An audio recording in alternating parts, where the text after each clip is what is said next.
ଆଉ ସ୍ନେହର ଛାତ୍ରଛାତ୍ରୀମାନେ ଓ ଅନ୍ୟାନ୍ୟ ଶିକ୍ଷକ ଶିକ୍ଷୟିତ୍ରୀ ଆଜି ଆମର 2005ରୁ ଆମର এই ଖ୍ରୀଷ୍ଟମାସ ଫଙ୍କସନ୍ ପ୍ରତିବର୍ଷ এই 20ରୁ 25 ତାରିଖ ଭିତରେ ହୁଏ କିନ୍ତୁ ଏ ବର୍ଷ ଟିକେ ଆର୍ଲିୟର ହେଇଛି ତଥାପି ବି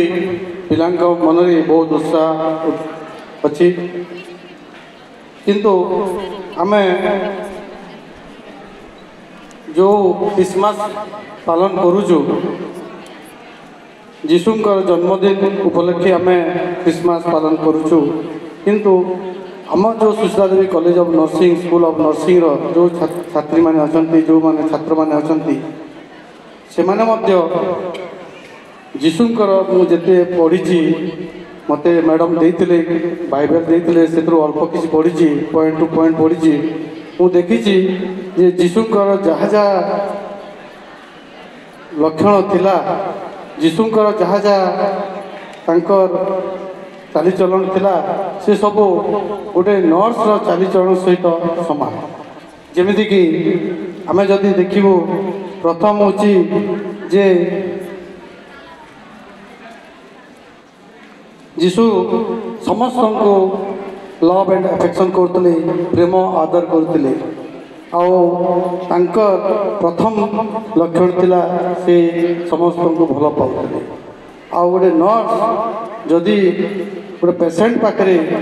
ଯଦି ତାର ଲଭ୍ ଆଫେକ୍ସନ୍ ନ ରହିବ ତାର ସେ ଯଦି କେୟାର ନ ନେବ ସେଇ ଲଭ୍ ଆଫେକ୍ସନ୍ ନ ରହିବ ତାହେଲେ ସେ ପେସେଣ୍ଟ କେବେ ବି ତାର ସେ ଭଲରେ ରହିବନି ତାପରେ ରହିଲା କ୍ଷମା କିମ୍ବା ଦୟା ପ୍ରଭୁ ଆମ ସମସ୍ତଙ୍କୁ କ୍ଷମା ଦେଉଛନ୍ତି କିନ୍ତୁ ଆମେମାନେ ଯେତେବେଳେ ପେସେଣ୍ଟ ଯେତେବେଳେ ଇରିଟେଟ୍ ହେଇଯାଉ ଦରକାର ପଡ଼ିଲେ ନର୍ସକୁ ବି ଦୁଇ ପଦ ଶୁଣେଇଥାଉ ଦୁଇ ପଦ ଶୁଣେଇଲା ପରେ ମଧ୍ୟ ଆମ ଯେଉଁମାନେ ନର୍ସ ଭଉଣୀମାନେ ଅଛନ୍ତି ସେମାନେ କେବେ ବି ଇରିଟେଟ୍ ହୁଅନ୍ତିନି ସେ ଯେତେ ଶୁଣେଇଲେ ମଧ୍ୟ ତାକୁ କ୍ଷମା ଦିଅନ୍ତି କାହିଁକିନା ସେ ଜାଣିଛନ୍ତି ଯେ ତାର କ୍ଷମା ହିଁ ଗୋଟେ ମାତ୍ର ସେ ଯଦି ରିଜିଡ୍ ହେଇଥାନ୍ତା